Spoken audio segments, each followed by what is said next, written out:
بیان سے پہلے چھوٹی سی بات، آج کل گرمی بہت زیادہ ہے، لوگ بہت زیادہ پریشان نظر آ رہے ہیں گرمی سے. تو اتنا پریشان ہونے کی بالکل بھی ضرورت نہیں ہے.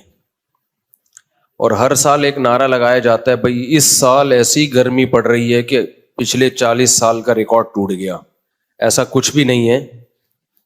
یہ گرمی ہم بچپن سے دیکھتے آ رہے ہیں، اور ہر دفعہ یہی کہا جاتا ہے کہ اس سال ایسی گرمی پڑ رہی ہے کہ 40 سال میں ہم نے ایسی گرمی نہیں دیکھی. تو اس لیے اتنا زیادہ ٹینشن لینے کی ضرورت نہیں ہے. اللہ تعالیٰ نے انسان میں نا ایک لچک رکھی ہے، ماحول کے حساب سے اس کی باڈی اپنے آپ کو اس کا عادی بنا لیتی ہے، زیادہ ٹائم نہیں لگتا اس میں.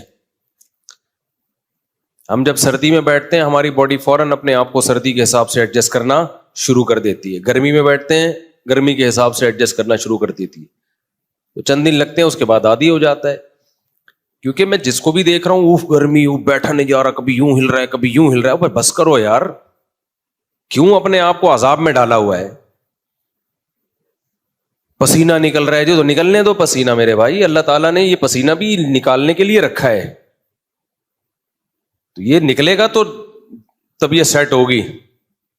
اللہ تعالیٰ دیکھو فطرت سے مت لڑو. اگرچہ میرا یہ ٹاپک نہیں ہے، ابھی میں مولانا آدمی ہوں، میں کیوں میڈیکل سائنس کے اور صحت کے نسخے بتاؤں آپ کو، لیکن آدمی اسٹریس میں جاتا ہے. ہر آدمی منہ پہ یہی اوف گرمی، اوف بہت گرمی ہو رہی ہے، بہت گرمی ہو رہی ہے، ایسے ہل رہے ہیں، کوئی یوں یوں ہل رہے ہیں، ایک جگہ ٹک کے بیٹھ نہیں رہے ہیں.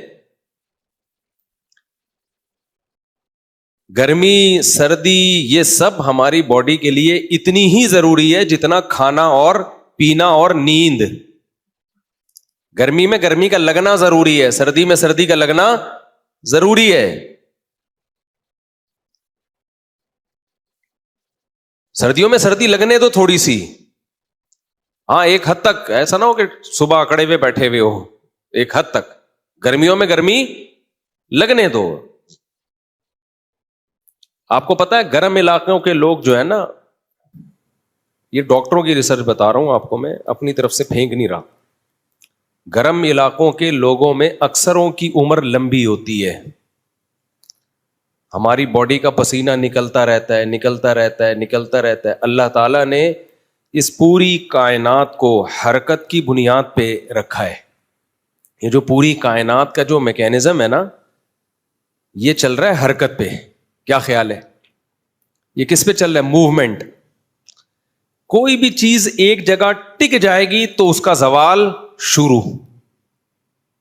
کوئی بھی چیز اس کائنات میں ایک جگہ ٹک گئی نا تو اس کا زوال شروع. ان فی اختلاف اللیل والنہار لآیات لأولی الالباب. اللہ کہتے ہیں زمین اور رات کے اختلاف میں، دن رات کے عدلنے بدلنے میں نشانیاں ہیں. تو اللہ نے ایسا کیوں نہیں کر دیا کہ دن ہے تو دن ہی رہے، رات ہے تو ہمیشہ رات ہی رہے؟ پھر کبھی دن لمبے راتیں چھوٹی، دن چھوٹے راتیں لمبی. تو اس کائنات میں اللہ نے رکھا کیا ہے؟ آپ بیٹھ جائیں.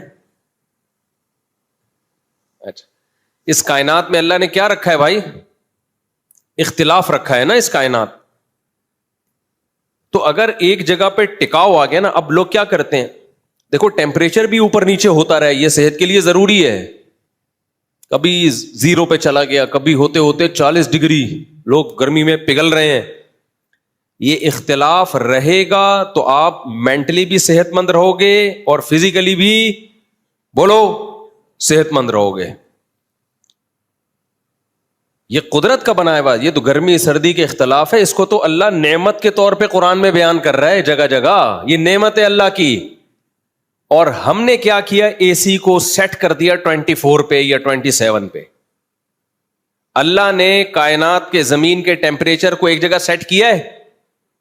بولتے کیوں نہیں؟ اللہ بھی تو چاہتا کہ پوری زمین کا ٹیمپریچر فرشتوں سے کہتا 26، کسی کو 27 پسند ہے، کسی کو 26، کسی کو 28، اس کے لگ بھگ ہم گھوم رہے ہوتے ہیں. 27 پہ اس کا ٹیمپریچر کیا کر دو؟ فٹ کر دو. پھر اللہ قرآن میں آیتیں نازل کرتا، دیکھو میں نے زمین کے ٹیمپریچر کو 27 پہ فٹ کر دیا تاکہ 28 والے بھی خوش رہیں اور 26 والے بھی خوش رہیں، 24 والوں کو بھی زیادہ ٹینشن نہ ہو. تھوڑا ہی فرق ہے نا. تو یہ میری نعمتوں میں سے ایک نعمت ہے کہ 27 پہ میں نے ٹیمپریچر فٹ جو ہے نا اس کو فکس کر دیا ہے. ان فی ذلک لآیات لقوم یتفکرون, اس میں عقل والوں کے لیے بڑی بڑی نشانی ہے. نا نا نا نا نا, اللہ نے کہا نشانیاں ایک جگہ فکس ہونے میں نہیں ہے, عدلنے بدلنے میں ہے. سمجھ میں نہیں آ رہی میرا خیال ہے بات. کس میں ہے ٹیمپریچر؟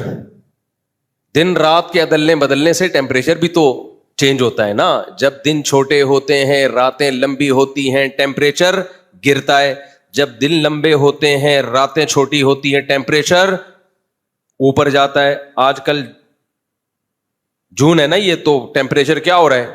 بڑھ گیا. دن بہت لمبے ہو گئے تو ٹیمپریچر بڑھ گیا. تو یہ جو اللہ نے اختلاف پیدا کیا ہے, کبھی ٹیمپریچر نیچے جا رہا ہے کبھی ٹیمپریچر اوپر جا رہا ہے, یہ اللہ کی نعمتوں میں سے ایک نعمت ہے. اور آپ نے اس کو اپنی گاڑی میں, اپنے دفتر میں, اپنے گھر میں, مسجدوں میں, ہر جگہ 26 پہ آپ نے کیا کر دیا؟ فکس کر دیا. تو ایک طرح سے یہ فطرت میں مداخلت ہے یا نہیں ہے؟ میں نہیں کہہ رہا اے سی کا, میں یہ نہیں فتویٰ دے رہا کہ اے سی کا استعمال ناجائز ہے, ایئر کنڈیشن کا آپ استعمال کریں, لیکن فطرت میں مداخلت ہے یا نہیں ہے؟ بولو نا. تو فطرت انتقام, آگے جملہ مکمل کرو, لے گی. فطرت کیا کرے گی؟ انتقام لے گی. اس سے آپ کی اسٹریس ختم نہیں ہوگی, اسٹریس بڑھے گی. اس سے آپ کی ٹینشن ختم نہیں ہوگی, ٹینشن بولو بڑھے گی. اس لیے گرمیوں میں گرمی کو انجوائے کرو, پسینہ نکالو, کوئی بات نہیں, پسینے کے بعد نہانے کا اپنا مزہ ہے. میلا ہوتا ہے تو نہانے میں مزہ آتا ہے, پسینے کی اسمیل آئے گی کپڑوں سے, جسم سے, پھر جا کے نہاؤ گے, دوسرے کپڑے پہنو گے ہلکے. دیکھو میں بغیر بنیان کے کرتا پہن کے بیٹھا ہوں, اس کا اپنا مزہ ہے ہلکا پھلکا. سردیوں کا اپنا مزہ ہے, آدمی کیسے گرم گرم کپڑے پہن کے گھوم رہا ہوتا ہے. تو اتنا زیادہ یہ ٹاپک تو ڈاکٹروں کا ہے, لیکن ڈاکٹر شاید زیادہ بول نہیں رہے ہیں اس پہ. اور مذہب کا اس لحاظ سے ہے یہ ٹاپک کہ اللہ تو اختلاف کو نعمت کے طور پہ بیان کر رہے ہیں کہ اختلاف نعمت ہے, اور ہم اس اختلاف کو عذاب اور زحمت کے طور پہ بیان کر رہے ہیں کہ نہیں نہیں نہیں نہیں, اتنی گرمی بھی نہیں ہونی چاہیے, اتنی سردی بھی نہیں ہونی چاہیے. اللہ میاں کو چاہیے ہم سے پوچھ کے موسم بھیجا کرے, ہم سے پوچھے بھی اتنا ٹیمپریچر ہم افورڈ کر سکتے ہیں, اس سے زیادہ میں ہمارا, چونکہ ایکچولی پسینہ نکلتا ہے, جب پسینہ نکلتا ہے تو کپڑے گندے ہوتے ہیں اور ایک بے چینی ہوتی ہے, تو پھر ہمیں